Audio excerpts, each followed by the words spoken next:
Hebreërs 4 vers 12 en 13. Die woord van God is lewend en kragtig. Dit is skerper as enige swaard met 2 snykante en dring deur selfs tot die skeiding van siel en gees en van gewrigte en murg. Te beoordeel die bedoelings en gedagtes van die hart. Daar is ook niks in die skepping wat vir God onsigbaar is nie. Alles lê oop en bloot voor sy oë. En aan hom moet ons rekenskap gee. Hartlik welkom by nog 'n episode hier van Evangelisasiestasie. Ons is nou so besig met 'n reeks oor sonde en vandag hier so saam by is Daniel Meybert daar van Otjiwarongo. En ons gaan die lekker tema aandurf van waarheid ken ek my sonde.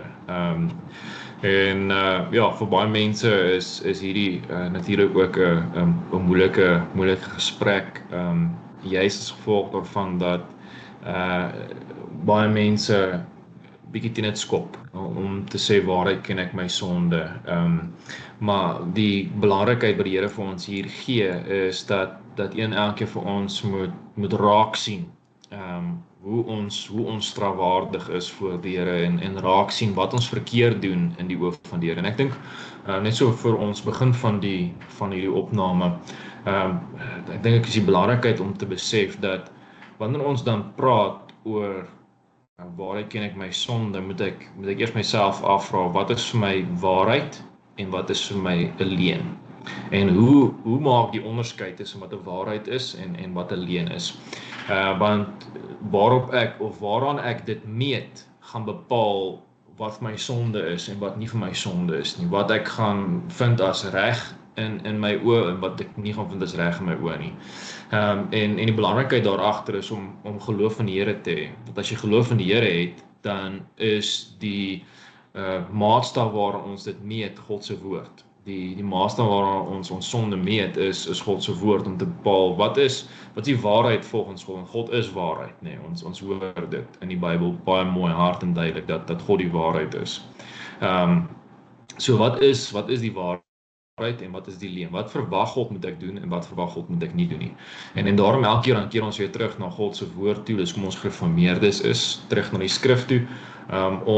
Om dit waarmee ons besig is in ons lewens, dit wat in ons gemeenskap gebeur, dit wat in ons omgewing gebeur, dit waar ons werk, wat daar gebeur, wat ons lewens gebeur, en wat in die wêreld gebeur, toets ons dan aan die woord van God, van die woord, die kanon, is ons maatstaf vir ons lewens. Daniel, wat wil jy graag hierso bysit? So ekskuus, ek het net my mikrofoon reg gekry. Ek dink ook definitief waarheid ken ons sonde is duidelik uit die katekismes uit Sondag 2, sommer daar aan die begin van die katekismes, dan vra die opstellers, waaruit ken jy jou elende? En dan is die antwoord uit die wet van God. En nou kan mense sê, ja, maar is belydenisskrif, mense het dit opgestel, maar ons weet tog, die belydenisskrif is op grond van die woord opgestel. En in Romeine 3 vers 20 lees ons dan dit uit die Bybel. Waaruit ken jy jou sonde?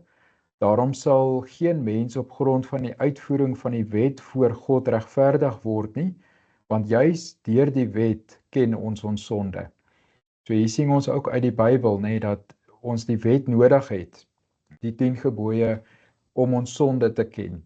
En dis hoekom baie mense sê vandag, maar die wet is nie meer, die 10 gebooie is nie meer so aktueel nie, dis iets van die Ou Testament en hoekom moet ons nog die wet lees op 'n Sondag in die kerk? En juist vir hierdie rede, dat dit vir ons soos 'n spieël is, wat voor ons gehou word elke Sondag, word daai spieël van God voor ons gehou, sodat ons sonde daarin kan raak sien. 'n Mens kyk elke dag 'n hele klomp keer in 'n gewone spieël om te sien hoe jy lyk, of jou voorkoms nog goed lyk en reg lyk, is jou hare nie de mekaar nie of hoe ook al. Maar mense wil nie eers eenmal op 'n week in God se spieël kyk om te sien hoe lyk hulle geloofslewe en hulle eie gebrokenheid nie. So daar's soveel redes hoekom ons die wet nodig het. En een is om ons sonde te ken. Ander rede is om ons dankbaarheidslewe, dis 'n rigsnoer vir ons dankbaarheidslewe, so daarin kan ons ook raak sien dat ons juis omdat ons so dankbaar is vir die verlossing van Christus, juis daarom poog ons dan om die wette van die Here na te kom. Galasiërs 3 sê so mooi, dis ook 'n tugmeester na Christus toe. So in God se liefde dissiplineer hy ons, maar juis na sy seun Jesus Christus toe om weer ons verlossing deur die wet raak te sien. So ja, 'n mens kan nie op enige ander manier jou sonde ken as uit God se woord en uit God se wet nie. God stel die maatstaf en ons kan nie sê maar volgens ons maatstaf is sonde sê maar om dit of dat te doen nie. God stel die maatstaf. Hy sê vir ons wat sonde is en ons leer ons sonde ken deur sy wet. Ja, en ek dink as ons nou kyk na juis hoekom die Here sy wet gegee het is sodat ons sal besef hoe ver ons van die Here af weggedwaal het.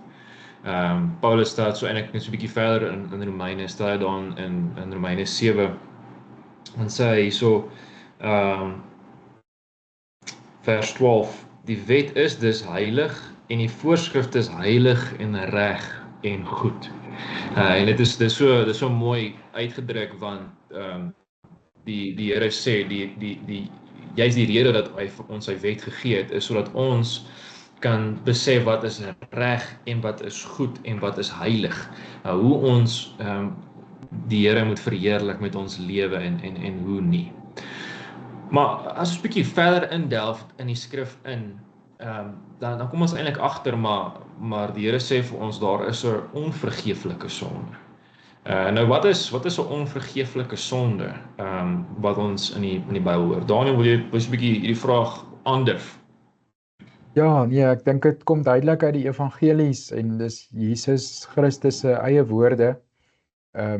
Wanneer hy sê in Matteus 12 vers 31, sê hy, daarom sê ek vir julle, elke sonde en lastering kan die mense vergewe word, maar die lastering teen die Heilige Gees kan nie vergewe word nie.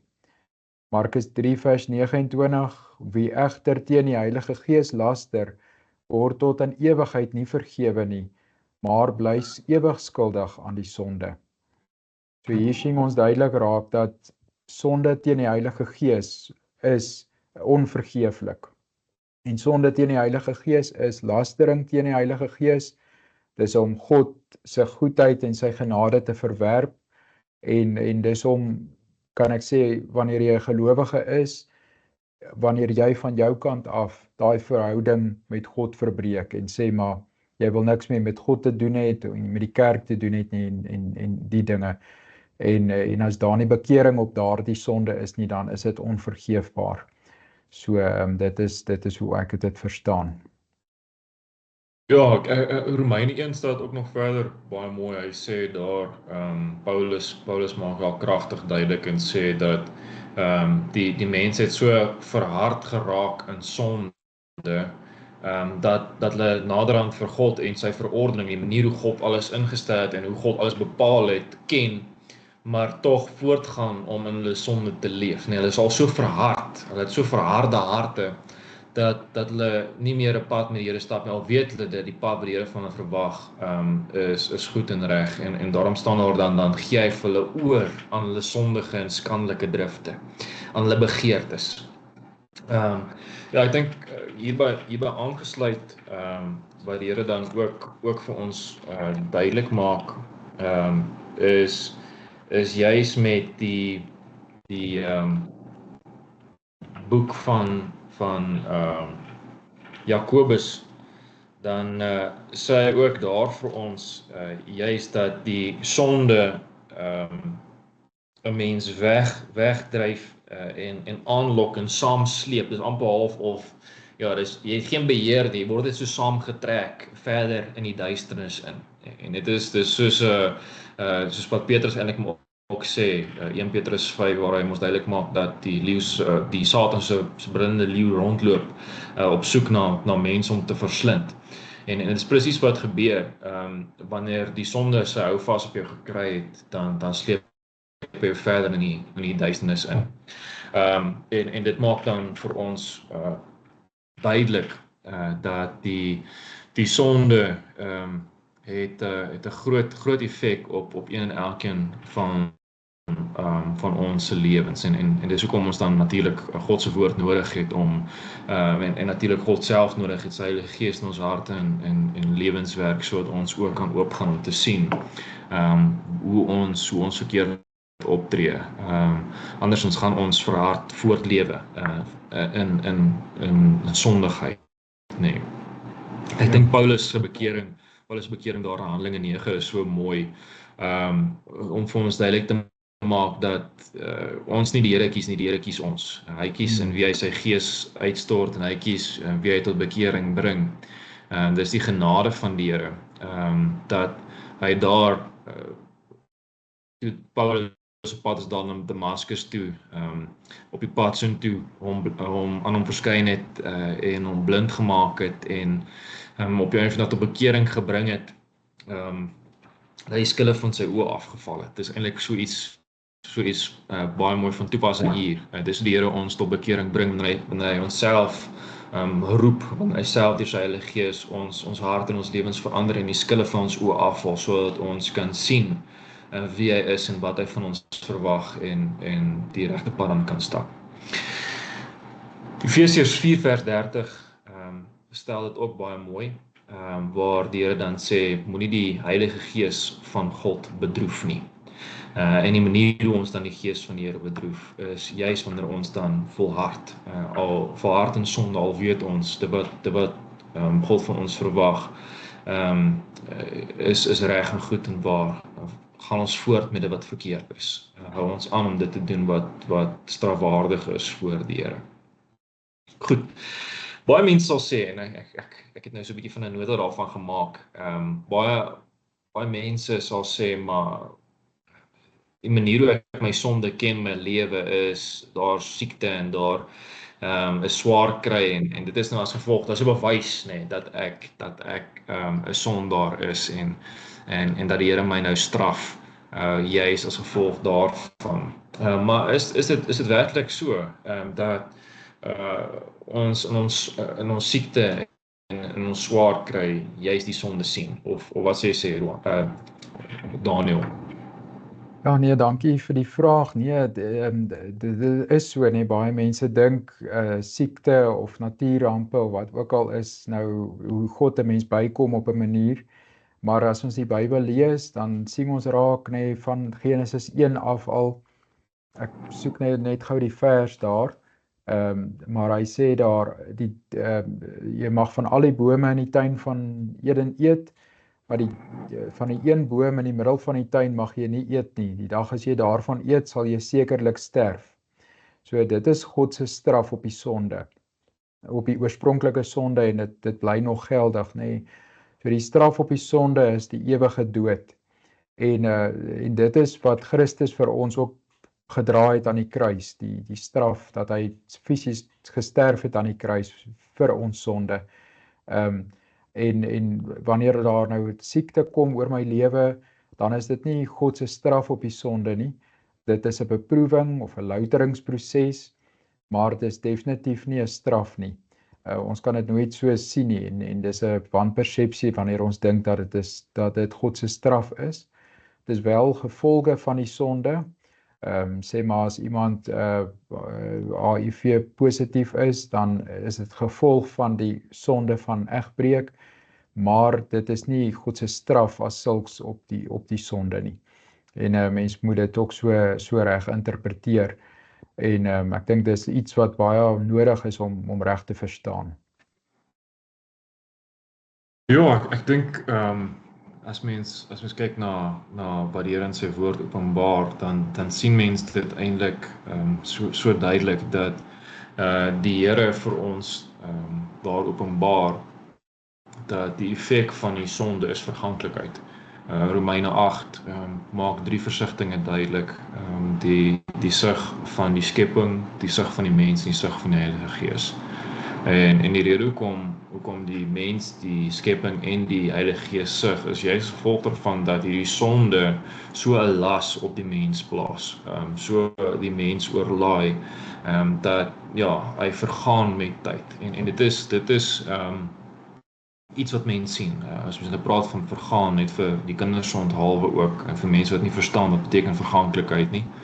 Verganklikheid beteken, dis soos 'n nuwe sportmotor wat jy koop.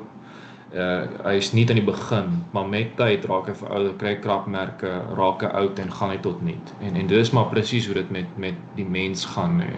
Jy raak met tyd en met ouderdom raak jy siek en jy raak swak en jy gaan op die einde van die dag dood. En daarom is die